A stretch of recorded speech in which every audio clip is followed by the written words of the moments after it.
Undercover boss buys pancakes, freezes when waitress says she's skipping meals to pay rent. There are things you can't read in a report. They only emerge when you sit down quietly and take the time to look a little longer. Wednesday morning, light rain, like mist, drifts across the street. Not enough to soak your hair, but sufficient to fog up the diner windows and make the scent of baking inside richer and warmer. Sunrise Diner, branch number 28, modestly appears at the corner of the street, the wooden sign faded, the front porch spotted with scattered puddles. Just an ordinary-seeming morning. A man steps inside, flannel shirt with sleeves rolled up, dark jeans, baseball cap pulled low. Nothing distinctive about his walk. Could be a long-haul driver, could be a backpacker tourist, could be anyone. Except he isn't just anyone. He is Derek Langston, CEO and founder of the Sunrise Restaurant Group. And this morning, he isn't here for breakfast. He's here to listen. Silently, directly, without intermediaries, without neatly formatted PowerPoint slides. On paper, this branch is a star within the system. Stable revenue, customer satisfaction metrics at average levels, no major incidents. But on the internal report visible only to the highest executives there was something else. An unusually high resignation rate in the last 3 months. Frequent shift change requests from employees. Repeated anonymous feedback containing one phrase, "Something here just isn't right." Derek steps to the counter, selects a small table by the window where he can observe most of the space without turning his head. He nods lightly to the waitress, voice calm and steady. "A serving of pancakes and black coffee, please. Thanks." No one recognizes him, and that's intentional. He opens the small notebook tucked in his jacket pocket, not to write down notes immediately, but to have it ready, like a mechanic listening closely to the rhythm of an engine before deciding which bolt needs tightening. Outside, the rain continues softly. Inside, the coffee machine hums gently. No one notices the man quietly observing from table number 3. And no one knows.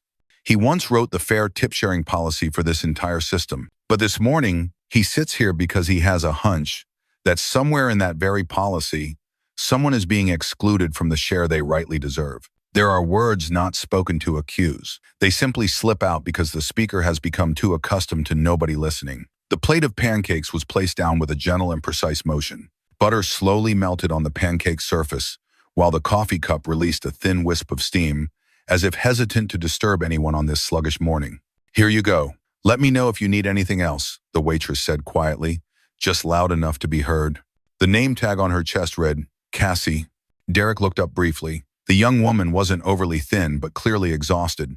Slight shadows under her eyes. Her manner was polite to the point of stiffness, the demeanor of someone who was far too accustomed to appearing fine, despite the truth inside. "Thank you." He picked up the spoon, but didn't touch the pancakes yet. Instead, his voice lowered a casual inquiry, like small talk between strangers. "It seems busy this morning. How are the tips?" Cassie hesitated for a split second, just long enough to reveal something she hadn't intended to. Then she smiled, forced. Not a rebellious smile, not a complaint, but one that masked a wound no longer painful. "The morning shift is the worst for tips, but we still have to share equally, though not everyone actually gets their share." She finished speaking and turned away quickly, habitually, as though this wasn't the first time she'd said it, and definitely not the first time it had been ignored. Derek tightened his fingers around the coffee cup. His expression didn't change, but inside, a crack had just clearly formed. Not everyone actually gets their share. Just one sentence. But to him, the one who had sat with the operations team crafting the most transparent tip-sharing policy for the entire system, it resonated as a warning. Because if the policy designed for fairness was being distorted by some behavior, it meant the system was being circumvented. And if someone like Cassie Gentle, working quietly, had begun speaking out, this injustice was no minor glitch. It had become routine. Derek didn't eat immediately. His eyes followed Cassie as she carried water to another table, her back slightly hunched, a reflex from habitually stepping aside whenever someone approached from the opposite direction. No one noticed. No one knew what she had just said. Only he noticed. And he knew, from that moment, the pancake plate in front of him was no longer a simple breakfast. It was the starting point for a restoration of justice. Some injustices don't come from direct blows. They emerge from subtle touches on access, right sand, the quiet removal of names from the list. Derek sat quietly through the entire morning, his hand resting beside the half-open notebook, as if waiting to write something, though he didn't need to write yet. Every movement inside the diner passed in front of his eyes like slow-motion film. Clear, complete, missing nothing. Cassie moved constantly, from table number 2 to table number 7, then circled back toward the counter for more orders. She memorized orders without writing anything down, gauged customer preferences by asking exactly 3 questions, and was always the first to react to incidenza, spilled glass of water, a customer changing an order, or a plate of pancakes returned because the eggs weren't cooked exactly right. In contrast, Ryan and Jason, the 2 male employees, did not serve a single table in over 45 minutes. They lingered around the POS machine, waiting for customers to reach for their wallets before stepping forward, as if serving only began when the card machine lit up. Derek tapped his fingers lightly on the tabletop, eyes never leaving Cassie whenever she stepped back as a customer prepared to pay. Despite being the one who brought the dishes, conversed, and received praises, he was never the one holding the payment device, a repeated, deliberate behavior. And that was the most suspicious thing in any system. By noon, Derek left the diner, but not the story. That afternoon, he logged into the internal management system, reserved exclusively for the executive team. In the section labeled POS Access Control, branch number 28, the first line read clearly, Cassie T. Status, no POS access. Note, under review, temporarily suspended from direct operation to ensure operational efficiency. Proposed by Doug H. Final confirmed by Ryan D. Derek narrowed his eyes. Cassie was not permitted to operate the POS device, meaning none of the digital tips from customers would ever be recorded for her, even though she directly served them. And the person who confirmed this was the same person who used the POS for her every day. An image flashed into Derek's mind table, number 6 this morning. Cassie had personally cleared the dishes, apologized to the customers for slow service, poured more water. Then, as the customers swiped their cards, Ryan appeared from behind the counter, touched the machine, smiled, and said, "Have a great day." Cassie stepped back, saying nothing. No more evidence was needed. Access to the POS device, seemingly just a tool, had become a mechanism for theft. Quietly, systematically, Derek sighed, closing his laptop, but his heart was far from calm. Cassie wasn't lacking in competence. She simply lacked the right to access the very tool that recognized her efforts, and that for a CEO who built the entire system around fairness was unacceptable. Derek reopened the system, diving deeper this time into the POS operation logs for the past 14 days. Each transaction was time-stamped, tagged with the operator's name, and linked to the corresponding order number. A clear pattern emerged. Cassie handled an average of 11 tables each morning shift, but her POS usage rate was 0%. In contrast, Ryan served only 2-3 tables per shift, but his name appeared on over 85% of the payment receipts. Derek extracted additional data from the customer feedback system. A few anonymous comments had slipped past the filters. The waitress with brown hair was lovely. Food arrived quickly, but the guy handling payment wasn't friendly. Not sure why the server wasn't the one handling payments. It felt disconnected. He sat quietly. Then, for the first time in many years, Derek reopened the original draft of the tip-sharing system, the document he had personally authored 8 years earlier. The first line, written in blue ink, "Tips are personal rewards, not assets to be redistributed. The system must reflect accurately the individual who created the experience." And now this very system, in the hands of those with authority, had become a playground of power, a place where people like Cassie had no place at all. He called Lauren, Regional Operations Director. "Send me a compiled report from all branches where the average tip per server deviates by over 30% compared to the number of tables they handle. Priority 1, Branch 28. Lauren paused for a second. "You suspect POS manipulation at the operational level?" "No suspicion," Derek replied. "I've already seen it. Now I need to confirm if it's an isolated incident or if it's become an underground culture." Immediately after the call, he accessed the internal camera system. Reviewing the morning shift, footages load down. Cassie wiping tables, greeting guests, serving food. Ryan stood at the counter, unmoving, but whenever a customer looked up ready to pay, he stepped forward. Near the end of the footage, there was a moment Derek paused for a long time. Cassie smiled at the customer, bowed her head slightly, and turned away. And as she passed by the POS machine, she didn't glance at it, not even once, if that place wasn't meant for her. It wasn't because she wasn't capable of operating the device, but because she had been conditioned to accept that she wasn't allowed to touch it. And it was precisely this quiet resignation that kept Derek from sleeping well.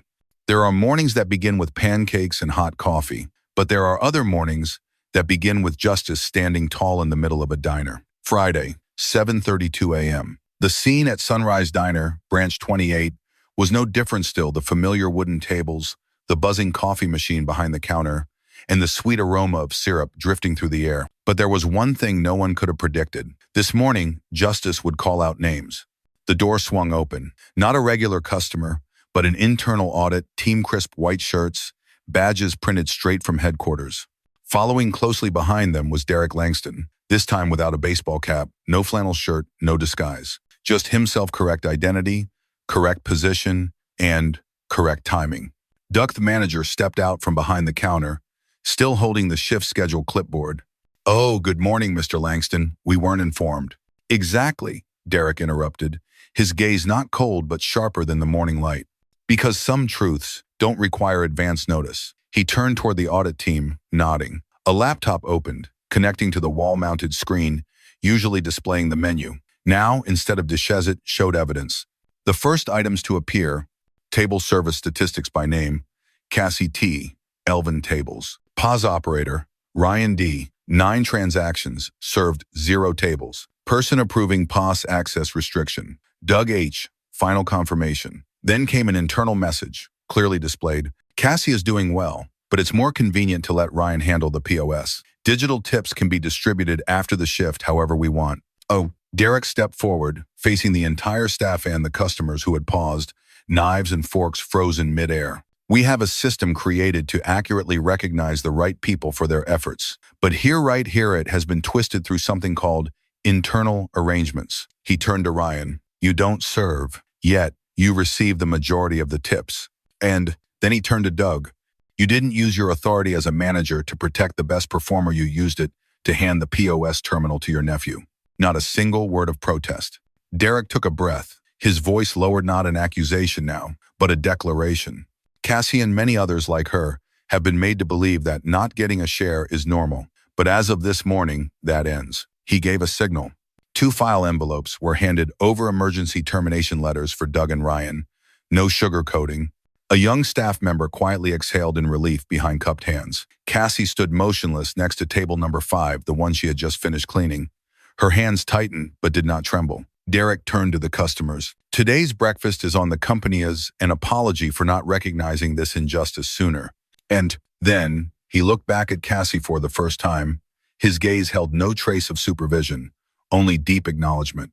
"Thank you for not accepting silence as the only option." Cassie said nothing, but a smile appeared, gentle, just enough to show she had been seen for the first time. In every sense of the word.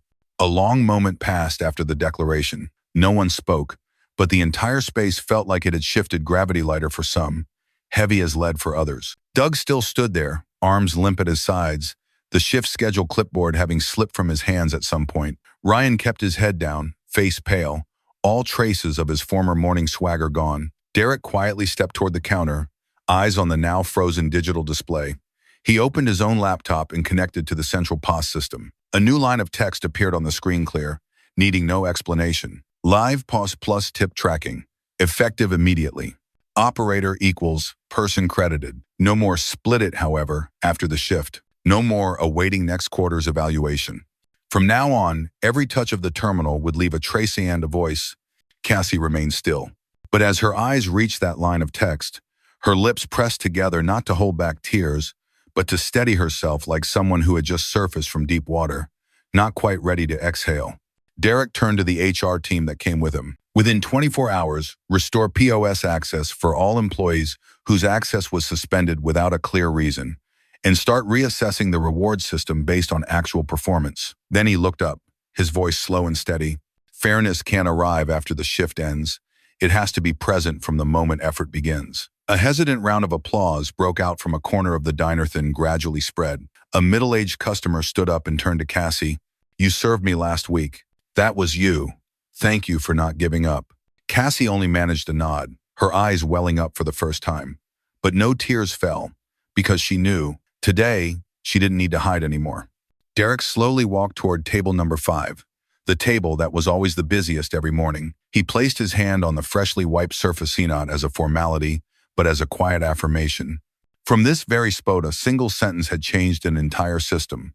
Fairness isn't a slogan to hang on the wall.